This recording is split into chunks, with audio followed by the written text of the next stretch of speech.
Arrigoni, finora hai vinto 2 gare su 3, cosa ti aspetti da questa competizione? Sicuramente cerco di divertirmi prima di tutto e non c'è niente di scontato in questo tipo di gare perché ci sono tante variabili che non si possono gestire tutte. Spero di arrivare anche oggi davanti. L'adrenalina è sempre alta? Sì, l'adrenalina è sempre alta, purtroppo non si gira tanto, se fosse possibile girare di più in termini di tempo, di giri, ci si divertirebbe di più. Marco Dal Grande, come ci si trova a guidare una vettura da Gran Turismo trasformata in una macchina da rally su ghiaccio?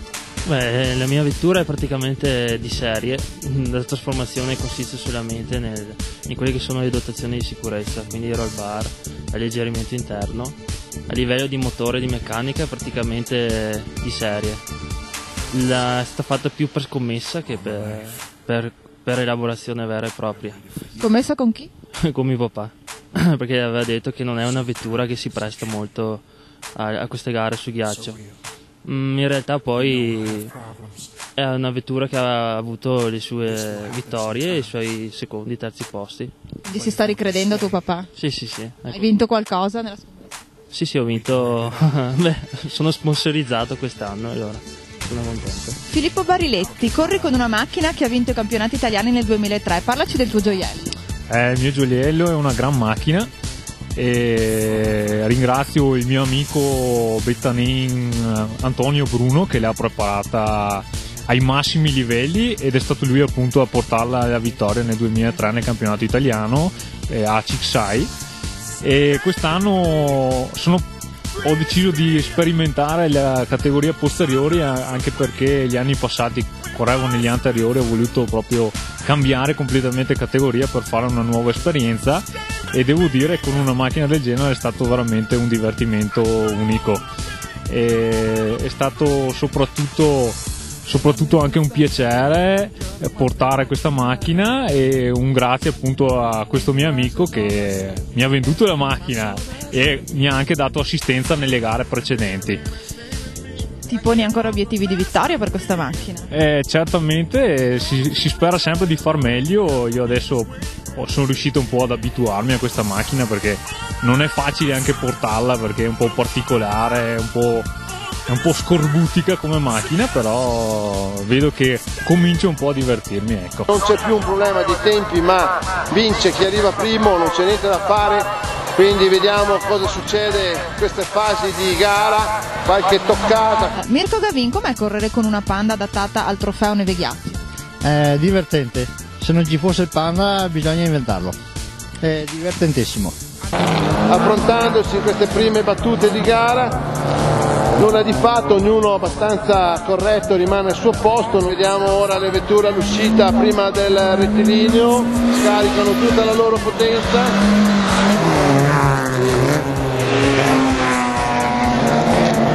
A parte i salti che fanno le vetture, le vediamo saltare, belli salti della 112. Come è stata preparata in particolare la Panda? La Panda non ha niente in particolare, adesso la pratica del Gareo Motorsport che sa dove mettere le mani e fare qualcosa perché vada, non ha niente di particolare, è quasi originale. Però è molto competitiva anche con le altre macchine. Qua non so se la macchina o il pilota, comunque ci diamo da fare. Bene, complimenti. Orfeli, un commento sul trofeo di oggi? Bello, ma è un po' faticoso tenere la macchina. Perché è faticoso? Perché va in volta dappertutto. Ma cosa dipende dalla pista? Ma anche dal pilota. Un po' è troppo potente. Il vin brûlé può incidere? No, mai bevuto vin brûlé oggi. Ok. Un bicchiere di coca. Bravo. Orfeli, un commento sul trofeo neve ghiaccio, dalle fortune alterne per te. Insomma, fortuna no tanto le prime gare, mi è rotto, dopo messo a posto, però mai provato a fare tanto di più di giri. Cosa ti piace di questa formula di gara? In gara c'era. No, correre mi piace, per quello. Non ti tiri mai indietro? No, se ti sempre c'era, si va. Che obiettivi ti poni? Se riesco a fare tutti i giri e manco sono contento. manco giro e sono contento, dopo non mi interessa il mio risultato. Paura mai? No, niente paura, zero. La macchina te la prepari tu o ti fai aiutare da qualcuno? No, se ben picche tutto me freo e i due meccanici qua, Zagardi, che mi danno una mano perché me ne intendo più impianti elettrici, carrozzeria, resto zero. Ma è difficile equipaggiare una macchina al meglio?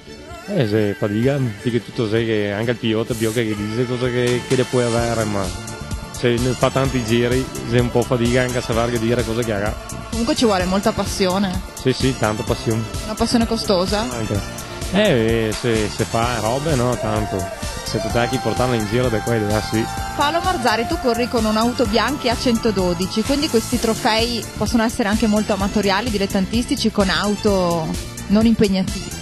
Certamente, infatti la maggior parte corre con auto che non sono recentissime, perché magari le prende di seconda mano o anche addirittura prima che vadano demolite, appunto per mantenere i costi i più bassi possibili.